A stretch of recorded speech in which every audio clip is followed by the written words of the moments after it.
Chrissos. I am the head of innovation technology for Cisco UK and Ireland.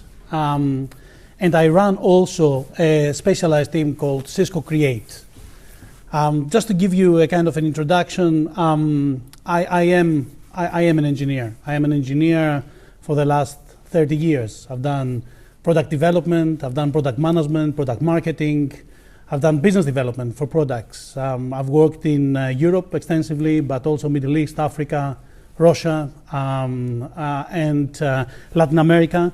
And I have to tell you, in the last 2-3 years, it has been one of the most exciting kind of times that I've been having in Cisco. Cisco has many ways of innovating, and we like to talk about what we call the 4 pillars of innovation, grand words, but what it means is we either invest internally in engineers that we develop new products, we partner with other people to develop products together, we invest in other companies that they develop products for us, or we go to market together. And if we don't get it right in any of the 3 ways, is we buy. Cisco is famous or notorious for some people of very, very large acquisitions. We have actually a target of 17 acquisitions a year to buy smaller companies in order to accelerate and really leap in front in the technology. Now, the 5th pillar of innovation, which is something that we're working now, is what we call innovation at the edge. And this is what Cisco CREATE is all about. In Cisco, we have invested in other companies. We incubate. We help small companies to grow. We have our own incubation side with Idea London and pretty soon here My Idea, which is Manchester-inspired idea, opening in Manchester Science Partnership. But CREATE is don't wait. Don't wait for somebody else to invent it. Don't wait for somebody else to create it. CREATE is about using leading-edge technology, using technology that is not even here now. It's going to come in the next 5 to 10 years, and use that to provide solutions to real problems. I am in a position to say that I don't really care if I sell Cisco products at the end of this kind of these solutions. The idea is to provide solutions, and Cisco's strategy is that if you create solutions and you are the first in the market with this solution or first in the world in this solution, then naturally you're going to lead the market. So the business will come immediately after. So before I go into any more details of this, you don't really need to know this. Let me tell you some of the projects that we have worked and some of the projects that we're working on, and then I will go into cityverve, which is the key kind of part of the presentation today. This is a project that we finished about last year. It's called Lighting as a Service. And I just wanted to mention a few things about it. If you change the color of the light in a room, people feel warmer, even if you don't change the temperature. If you put a bit more violet in the light, you can make people feel more alert without actually having them drinking coffee. And if you vary the light during the day, you can make people feel that they're outside. You actually stimulate growth hormones. You can make people heal better, just if you manage the light the right way. So introducing this kind of technology that is able to manage the light differently to what we had before was what Lighting as a Service was all about. There is a new portfolio, there is a new now technology called digital ceiling that it was sparked exactly from this project. And is really planning to change the way that we live on the way that we manage the light. Flooding in Scotland, £5 billion every year cost the UK from floods. And there's a lot of work that you can do on flood defenses. There's a lot of that you can do to stop the floods. But the truth is that floods will happen every year.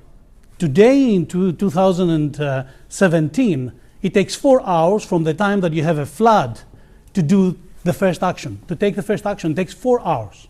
A flood has to be certified from the police that it is a flood, and then they have to call people, bring them in a room, and make the decision. The reason that it costs $5 billion is not because the floods are so disastrous, is that we don't take action early enough. There's a company in Italy called Selex, now they're called Leonardo, that they're actually a military company. They design battle stations. They design rooms that they can put a commander inside to be able to gather and control the troops using experience of the last 200 years in the army. It models everything that's happening. We're using a similar technology now to battle floods. And what it does, it tells you where are the vulnerable, Where are the things that have to be shut down? You know, an unmanned power station, if it gets flooded, it costs millions. If it gets switched off just before it gets flooded, it costs nothing. You can switch it on again after the flood has gone. And this is how we can move from 5 billion a year to 1 billion a year in floods, by predicting it, acting early, and really doing the logistics that you have to do to recover from it. Other projects is like Swift, super fast Wi-Fi on trains. This is not about faster Wi-Fi, this is not about a better experience. This is 300 megabits per second on every carriage on the train. The minute that you introduce this kind of technology, the minute that you introduce this kind of network on the train, what you have is you have video on demand. You have a completely new ways of doing ticketing. You have completely new ways of connectivity in the car, and all sorts of new kind of retail applications and a number of different things that they come down. Again, 2017, today there is not a single train in UK that the cameras are connected to anything outside the train. Every camera that you see on a train is connected to a local hard disk, and they're storing video just to be used as evidence later. Nobody can see inside the train, even from the physical security point of view. Nobody can see inside the train because the trains do not have connectivity that can allow this kind of bandwidth. We are deploying this. We are starting next month, actually, in Scotland between Edinburgh and Glasgow. The commute line between Edinburgh and Glasgow will have 15 trains that they will have this kind of capability. And many projects that they are partly funded from the government, they are partly funded from Cisco, partly funded from other partners. And Assure is another project we're working on. It's how can you take a $3 sensor? How can you take something that's very cheap, it's been designed to be able to have battery for the next 15 years. It cannot do a lot of processing, but how can you introduce authentication, data integrity, confidentiality? How can you make this be not vulnerable to hackers or to hijackers? NATO has 30 million non-militarized assets in Europe. And when we showed them what Assure can do, they were very excited because they don't put them on the network because they cannot trust that they are not going to be used for the wrong reasons. This is a project that's really designed to provide security and provide a strategy about security that doesn't exist at the moment. And I think it's time to show you a bit of what a smart city is all about. But before I do that, I'd like you to see a video.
Smart city is not about flying cars and gadgets on the streets. Smart cities is about people.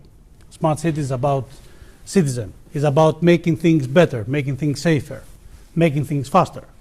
A lot of people, when you talk about smart cities, they expect to see fancy lights, and they expect to see things moving a different way. They expect to see a lot of technology. Smart city is about making things better. I was talking with Keith earlier, and smart city is about being able in Manchester not to have traffic when Manchester City is playing. Smart city is about really making the people in Manchester taking the bus more often because they feel safe in a bus stop. It is about really being able to walk at night because it's better lighted. You don't really need much more than that. 2 years ago, almost 2 years ago, there was a competition from Innovate UK. Innovate UK is the agency from the government that really distributes funds, distributes grants in order to stimulate technology innovation, business with technology innovation. 2 years ago, they put forward a grant for £10 million for a city to build the first IoT demonstrator, the city to show what technology can do in a smart city environment. Manchester, with Cisco as the industrial lead and some amazing partners, worked together and put a proposal forward that won the competition. And the reason that we won the competition was because it was very innovative, but it was at the same time very feasible. It was something that we could do, something that we could make. 34 cities applied for this competition, 21 amazing proposals, and I have to tell you, they were amazing proposals. The competition was very, very hard. To give you some examples of the other proposals, there was Falkirk in Scotland. Falkirk is famous for their oil refinery. They put forward a proposal of creating what they call the blanket of sensors. Let me give you give you a bit more to understand what it's all about. Falkirk has an explosion range of 8 miles distance. The town is about 2 miles from the refinery. That means that the town is at threat continuously from the refinery if anything happens. The proposal of putting something together that really will save that was very strong. But still, the idea of what we're doing in Manchester, what we put forward of what we can make in the city, what we can make happen, was stronger even than that. We focused on 2 kilometers away. We're focusing only on the corridor. We're focusing on Oxford Road, between the town hall down to the park. The total grant is £16 million, which is built from 10 million from the government and 6 million from the partners. So everybody who participates in the project, unless you are a public organization or university, you have also to put a percentage of the grant yourself. 20 partners with Manchester City Council. But the partners include the Manchester City Council, the 2 NHS trusts, Manchester Metropolitan University, University of Manchester, Transport for Greater Manchester, and then Cisco, BT, Siemens, but also some amazing startups like SatSafe or of Republic of Things, Clicks and Links, and Future Everything. And what we're doing, what we're putting together is a proposal that really focuses in 4 themes. But the beauty comes from when you actually mix the themes together.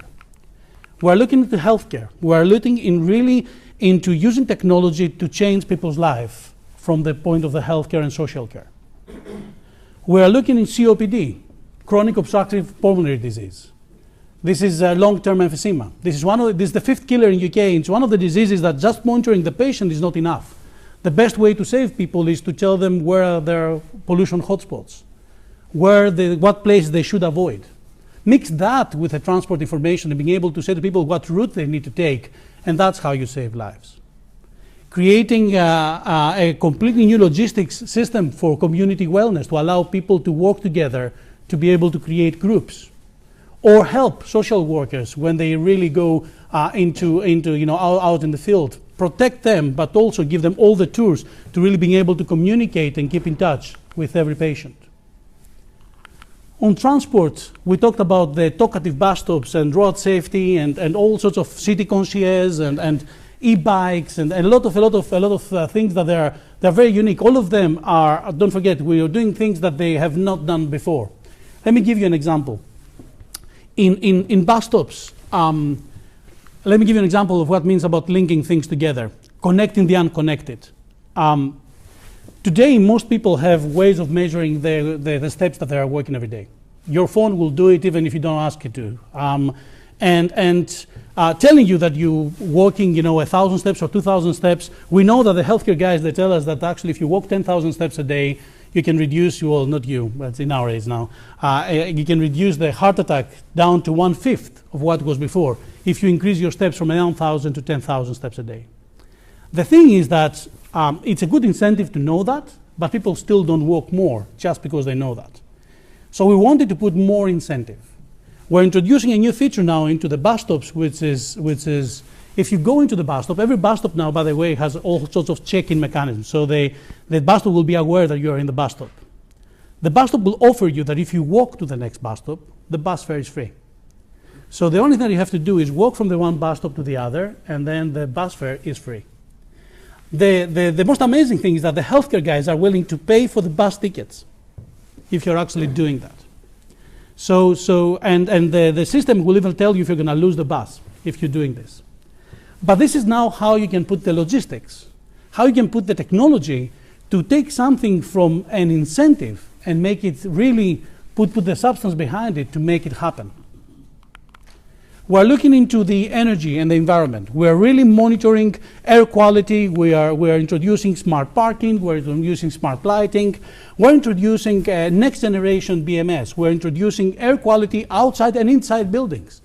First time that we do this in UK, measuring air quality inside the building.